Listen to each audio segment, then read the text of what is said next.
Boker Or Beshem Hashem Naaseh Ve'Natzliach en ce mercredi.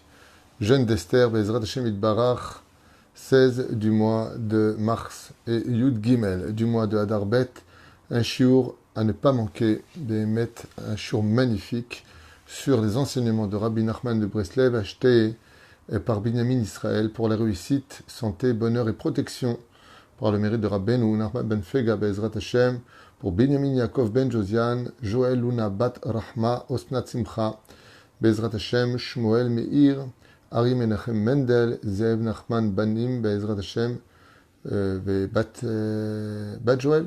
Voilà, bracha ve'atzlacha à vous tous. Ce shiur a été acheté pour le 17, mais comme demain c'est le jeûne d'Esther, je ne sais pas si j'aurai, c'est Purim, je ne sais pas si j'aurai l'opportunité de faire ce shiur qui a été acheté à l'avance pour tous les 17 du mois.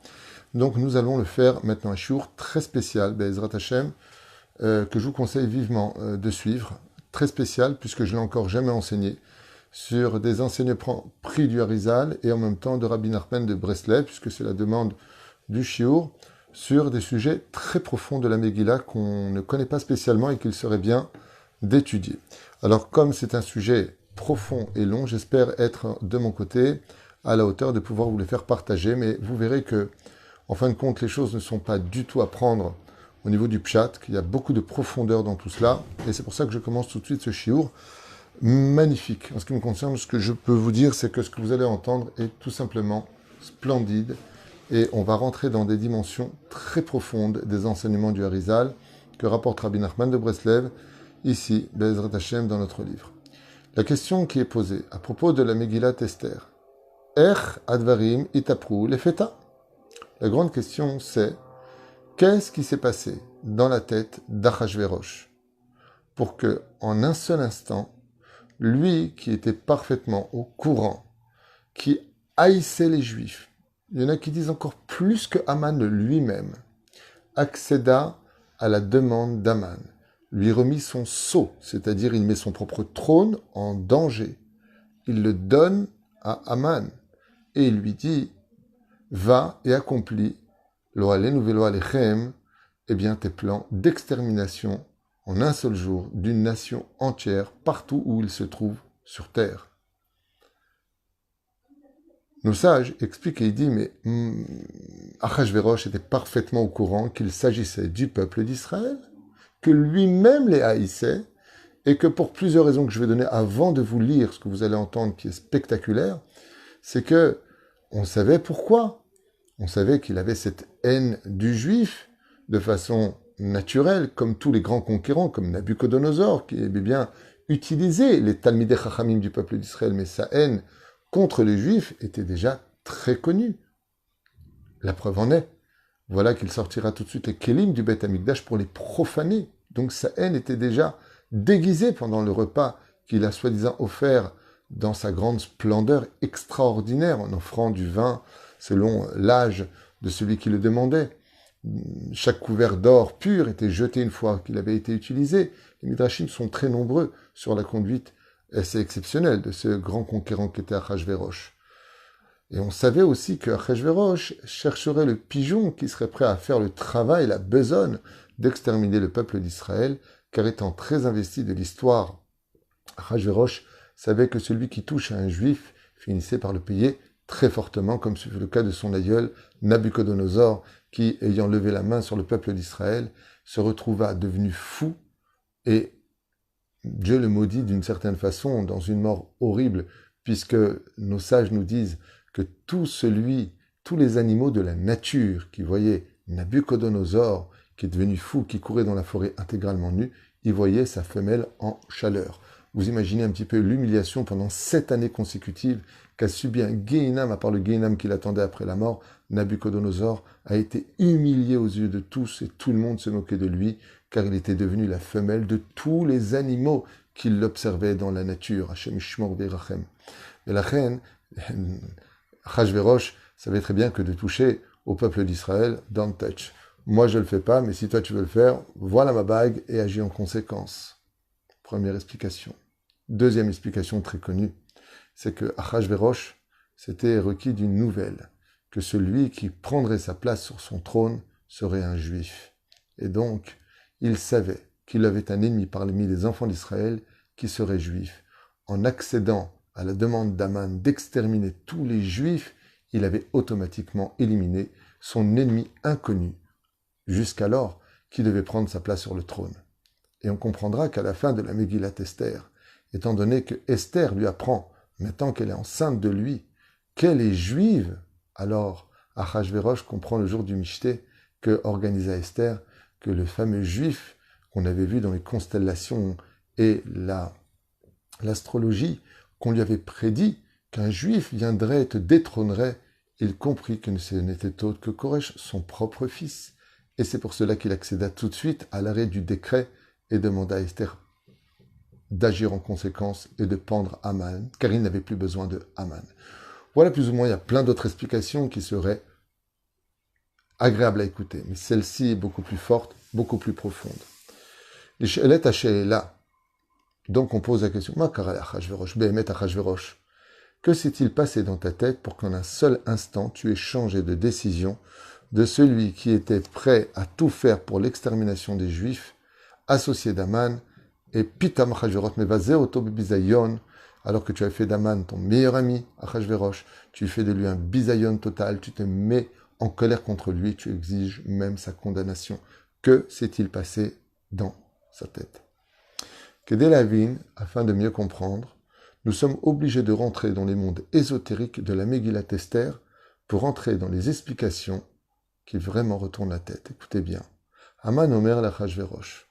On sait tous que Aman était quelqu'un d'extrêmement intelligent et qu'il avait étudié la Torah, et y compris la Kabbalah du monde juif. Quand il vient et qu'il dit Yeshno Am Echad, il y a un peuple. Dans la Megillat Esther, on dit, et on traduit, il y a un peuple, mais pas du tout. Le mot Yeshno, qui veut dire il y a, veut aussi dire dort quelqu'un, Yashen. En hébreu, on ne dit pas Ata Yoshen, on dit Ata Yashen, Yeshno.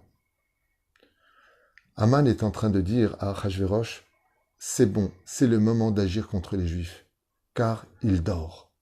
Yeshno. Lui dort. Yashen, ou Yashen. Yeshno, Yashen. Écrivez-le en hébreu, c'est les mêmes lettres.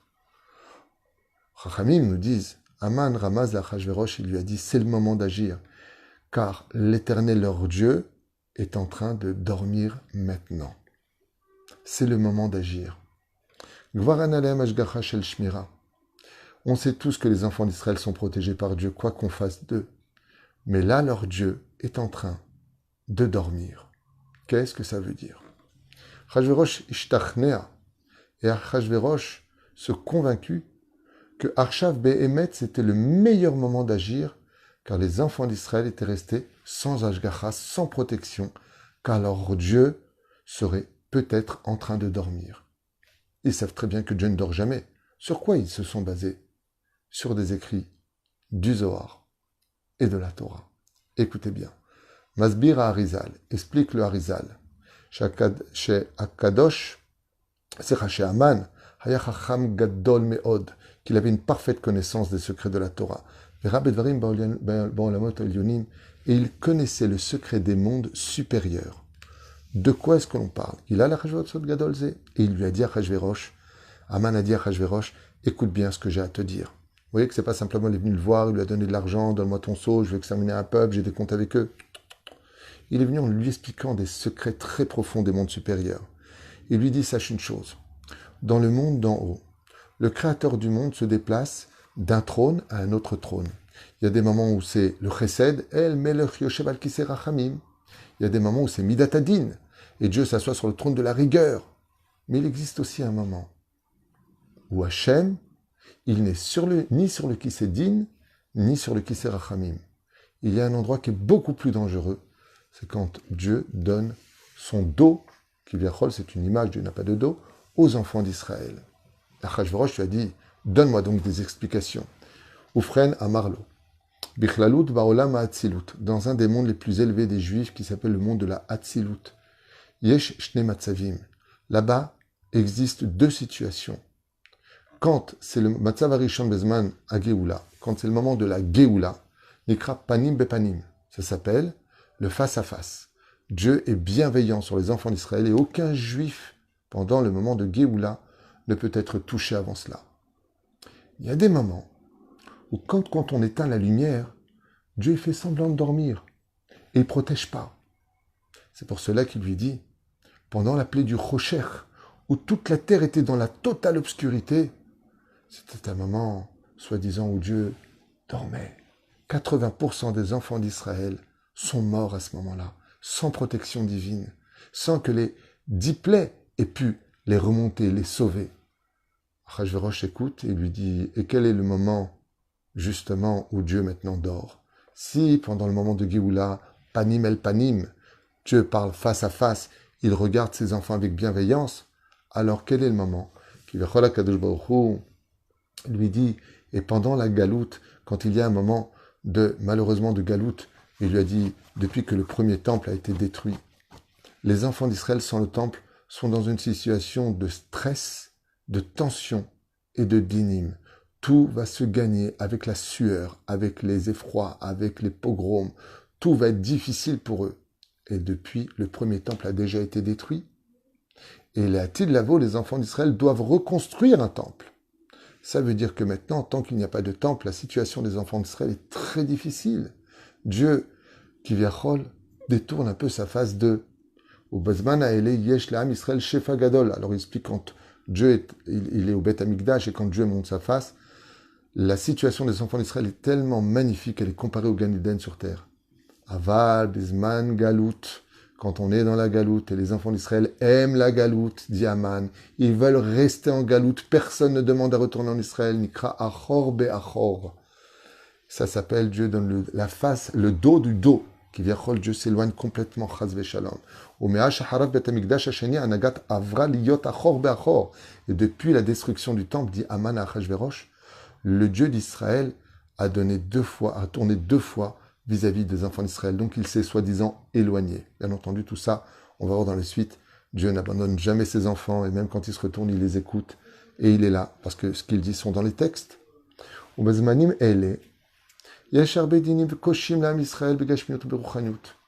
quand Dieu, tant qu'il n'a pas le Beth Amikdash, et qu'il donne un peu son dos qui viachol aux enfants d'Israël, ce sont des moments très durs, spirituellement et matériellement pour les enfants d'Israël. Ils sont obligés d'être déplacés d'un pays à un autre pays. Les pogroms s'abattent sur eux. L'étude de la Torah n'est pas appréciée à son juste niveau, et ainsi de suite.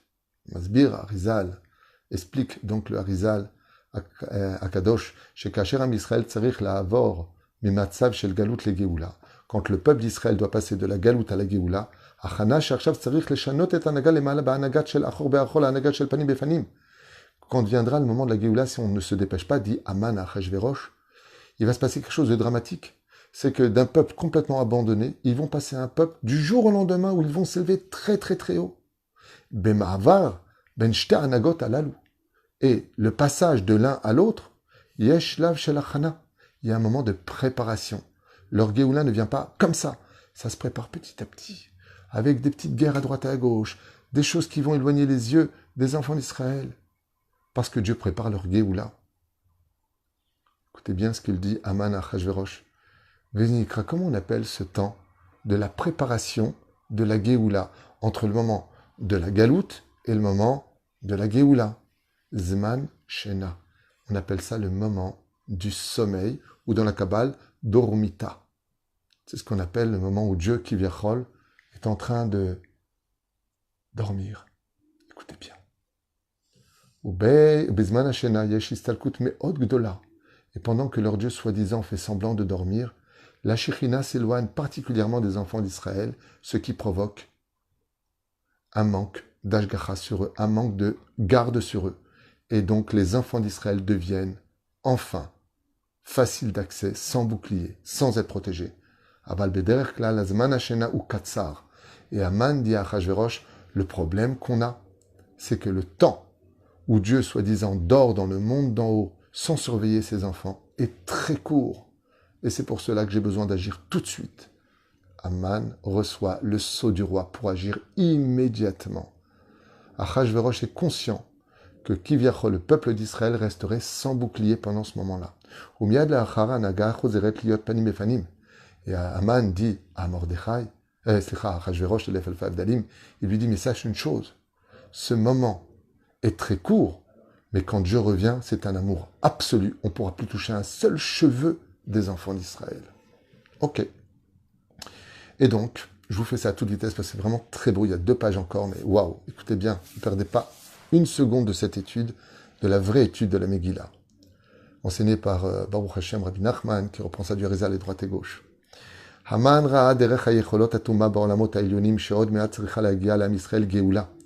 Et Haman, ce grand sorcier, ce grand homme tamé qu'il était, même s'il était tout petit de taille, avait vu dans le monde de l'impureté que la Géoula était très proche pour les enfants d'Israël et s'empressa de vite agir, car il savait que les enfants devaient reconstruire le 2e temple. Et il savait que juste avant la Géoula, on a envie de dire, mais t'es où Dieu? Regarde ce qui se passe dehors, regarde les gens qui étudient la Torah, regarde les défilés d'homosexuels, regarde la déchéance morale, regarde les problèmes de Shlom Bayit, regarde les problèmes financiers. Dieu, t'es où? Haman, il dit, toujours avant la Géoula, il y a un moment où on se demande, Dieu, t'es où? Tu dors? Tu vois pas ce qui se passe? Et il dit, c'est le moment de détruire le peuple d'Israël. Et on pourrait dire qu'il n'y aurait chas v'shalom, presque pas de protection pour le peuple d'Israël à ce moment-là. Et c'est le 13 du mois de Nissan que Haman a vu. C'était ce jour-là, le 13 du mois de Nissan, que Haman a regardé dans les mondes célestes que Dieu dormait. Et il courut vers Achashverosh et lui dit, Zezman Shena Shel Maala, c'est le moment où il dorme. Yeshno Am, avec eux, Am, ou Yashen, il n'est pas là. Chayavim lif'ol miyad. Achashverosh, Shayagam sonné les Israël, lui-même qui haïssait Iskim miyad, et lui a dit, alors agis très très très très vite. C'est pour ça que le 121e du roi David, Shir la Ma'alot, et non pas Shir Ama'alot. Il y a une direction qui s'est réveillée vers le monde d'en haut. Léane, où vas-tu? Shir la Ma'alot. Qu'est-ce qu'on lit là-bas? On lit quelque chose qui répond à Haman que lui ne savait pas. S'il avait étudié le 121e Téhilim, il n'aurait jamais osé penser réellement que Dieu dormait. Qu'est-ce qu'on dit dans ce Téhilim? On va le faire ensemble. Shir la Ma'alot, Essa Enai Eleharim. Je lève mes yeux vers les montagnes. Avraham, Yitzhak, Yaakov sont les montagnes. Mais Aïn Yavo Ezri, d'où viendra mon aide? D'où vient mon aide? Mais Aïn Yavo Ezri Meim Hashem, Ose Shamayim Va'aretz. Mon aide viendra de Dieu, celui qui créa le ciel et la terre, celui qui les a faits. Ose Shamayim Va'aretz. Aliten Amodra Lecha Alianum Shumolecha. Il naît, voici. Écoutez bien. Lo Yanum Velo Ishan Shomer Israël. Quand Dieu fait semblant de dormir, on dirait qu'il somnole. Lo Yanum Velo Ishan Shomer Israël. Le roi David dit, mais non, Haman, tu te gourres. Dieu fait semblant de dormir. Il fait semblant de somnoler. D'ailleurs, on pose une question énorme à propos de ce Teilim. Un Kalvachomer. Si tu dis d'une personne qu'elle ne somnole pas, ça veut automatiquement dire qu'elle ne dort pas. Donc, ça ne va pas de dire Lo Yanum Velo Ishan. On aurait dû dire Lo Ishan Velo Yanum. Il ne dort pas ni ne somnole pas. Car c'est un Kalvachomer. Une personne qui ne somnole pas, automatiquement, ne dort pas, puisqu'elle n'est même pas au degré de somnoler. Somnoler, c'est avoir les yeux fermés, mais être conscient qu'on est encore réveillé. Mais la reine, pourquoi Dieu dit ça? De plus, au niveau de la grammaire hébraïque, le mot Loishan est écrit avec un yud supplémentaire. Et ce yud supplémentaire demande réflexion. Mais Loishan, ça s'écrit yud, shin, yud, shin et nun sofit. Pourquoi tu me marques yud, yud, shin et nun sofit? C'est ce qu'on va découvrir tout de suite. Le roi David, le roi Kocho, quand il a écrit ce Teilim, il répondait à toutes les forces du mal qui sont persuadées de comprendre les pensées divines et qui ne comprennent pas du tout l'étude de la Torah. En lisant stam des livres, Dieu dort, Dieu se réveille, Dieu sur le Kisédine, Dieu sur le Kisrachanim, mais vous ne comprenez rien du tout. Ce qu'il y a marqué ici, ça veut dire que la protection est beaucoup moins forte. Il faudra beaucoup plus du mérite des enfants d'Israël pour s'en sortir. Mais Dieu, quand on dit qu'il dort, ça veut dire qu'il ne fera pas appel à son chesed absolu. Il faudra qu'on agisse. D'où le fait d'avoir jeûné 3 jours, d'avoir pleuré, fait teshuva et demandé pardon, et de s'être enfin unis, d'avoir fait le shalom entre nous. Alors on a donné de la force à Dieu de le réveiller. Chaque fois que nous nous unissons, nous ressemblons à un enfant qui appelons son père en disant « Abba, Abba, tu peux m'aider s'il te plaît ?» Mais quand le père entend une voix qui vient de droite, de gauche, il dit « Alors je dois être en train de rêver. Comment est-ce que mon fils m'appelle de tellement de côtés différents ?» C'est qu'apparemment, j'imagine des choses. Quand le peuple d'Israël est fâché les uns contre les autres, le monde d'en haut ne nous écoute pas. Dieu ne nous écoute pas parce qu'il pense que, apparemment, c'est un rêve. Parce que moi, j'ai créé une entité, un peuple, pour une Torah, pour une terre. Pas 2 terres, une terre, la terre d'Israël. Et quand on s'est réunis et qu'on a tous appelé comme une seule voix le Créateur du monde, alors il s'est retourné tout de suite vers nous. Loyanum velo ishan shomer Israël. Vous allez comprendre maintenant pourquoi il y a 2 yud dans ce Teilim. Quand on dit lo ishan, Yud, Yud, Shin et Nun Sofit. En réalité, il faut le lire, Loishan, mais il ne faut pas le comprendre, Loishan. Il ne faut pas comprendre. Il ne somnole pas et ne dort pas le gardien d'Israël, mais autre chose que vous allez entendre maintenant. Le Harizal dit comme ça, Shaman Kas mipne shirait koach achiza shel Mordechai. Et qui fut l'obstacle? Qui fut ce personnage qui agaça fortement Aman dans la Megillah? Tout le monde le sait, c'est Mordechai qui refusait de se prosterner devant lui. Au niveau du Pshat, on comprend que l'orgueil et l'ego de Haman avaient été touchés. Mais en réalité, ça va beaucoup plus loin que ça. Écoutez bien ce que dit le Harizal. Pourquoi est-ce que Haman était tellement frustré de voir Mordechai ne pas se prosterner devant lui? Pourquoi?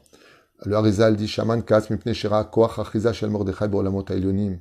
Parce que Mordechai était un tzaddik gamour, et il a vu que Mordechai lui aussi se trouvait dans les mondes supérieurs. Haman Rachersha Bazeman chez Shena, maintenant pendant le moment où Dieu qui verrol dort et ne protégerait pas Chazvesham son peuple, et Malabashgacha Shmira, Alam Israël Kimat Mistaleket, et que c'est un moment où la protection de Dieu est très faible pour le peuple d'Israël, Yesh Orechad Dak, il a vu une lumière qui montait jusqu'en haut.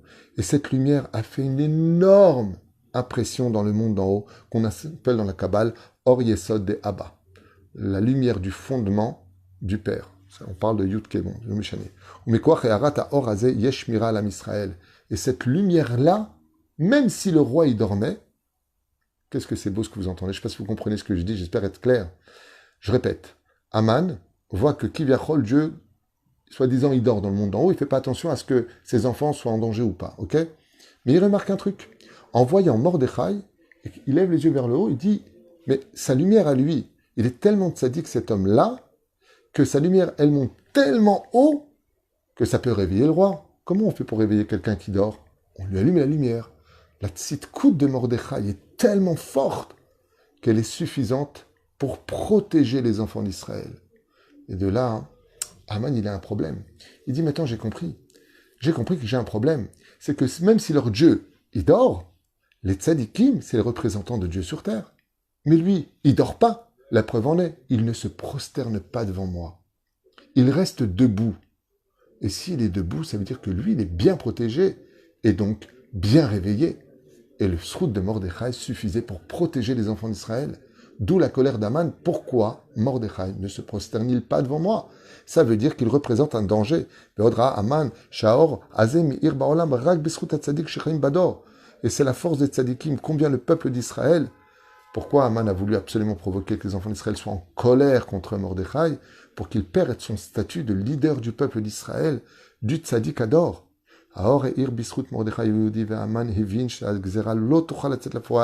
Et savait parfaitement Haman. Tant que Mordechai était vivant, tant qu'il était vivant, il ne pourrait pas accomplir ses méfaits.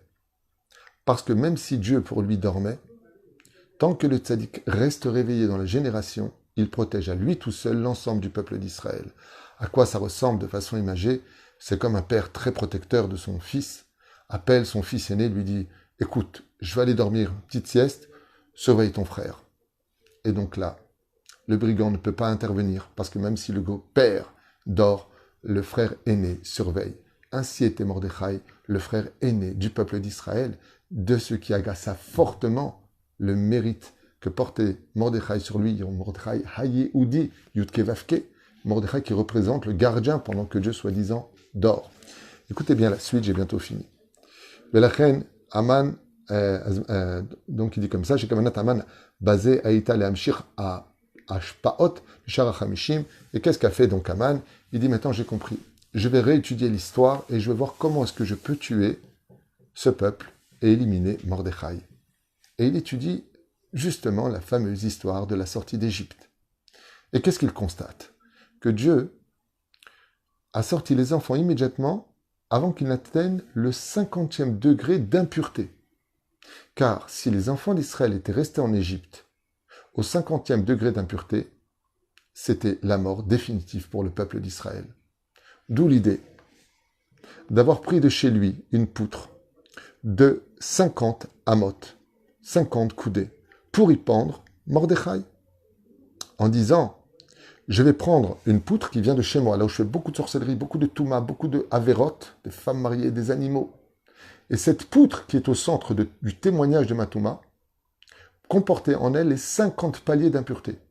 Si je pends Mordechai là-haut, ça ressemblera aux enfants d'Israël qui, si Chazvé Shalom, étaient restés en Égypte au 50e palier d'impureté. Donc pour lui, la solution finale de Mordechai, dernière protection du peuple d'Israël, c'était de le mettre pendu, de le laisser donc dépendre des 50 Sha'arei Touma, des 50 portes de l'impureté, dans lesquelles la Kedusha a du mal à s'en sortir. Velachen, et j'ai bientôt fini, mamash, encore quelques phrases. Kasher ou Mesayem Lifnot Boker. Et voici que quand il a fini de préparer la potence pour Mordechai, lo alenu, ou Olech la Melech, il va chez le roi.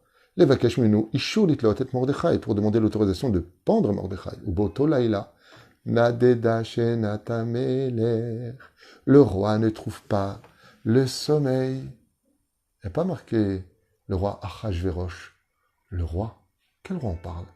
Kadosh Baruch Hu vient de se réveiller. La Xéra ne peut plus avoir lieu, car le roi des rois est revenu de la période de transition entre la Galoute et la Géoula. Et Nadeda Shenat Hameler, le roi vient de se réveiller. Et en se réveillant, qu'est-ce que fait Kadosh Baruch Hu? Il réveille Achashverosh. De là, on comprend ce qu'on a posé comme question tout à l'heure à propos du Teilim 121. Loyanum, c'est Dieu. Dieu ne somnole pas. Velo Ishan, c'est pas Dieu.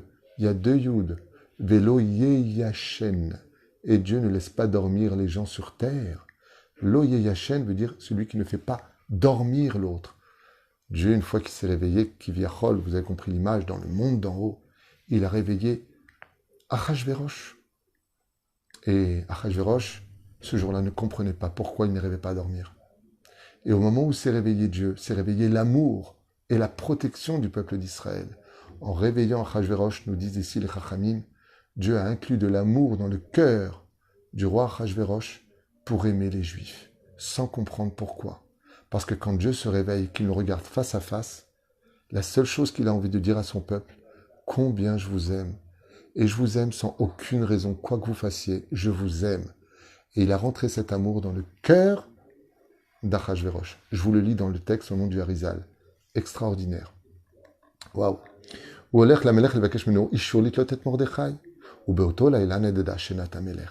Et cette même nuit, les filles Apshat aya caché l'Achashverosh Shishon, bien entendu, selon le Pshat, on comprend tous que Achashverosh n'arrivait pas à dormir.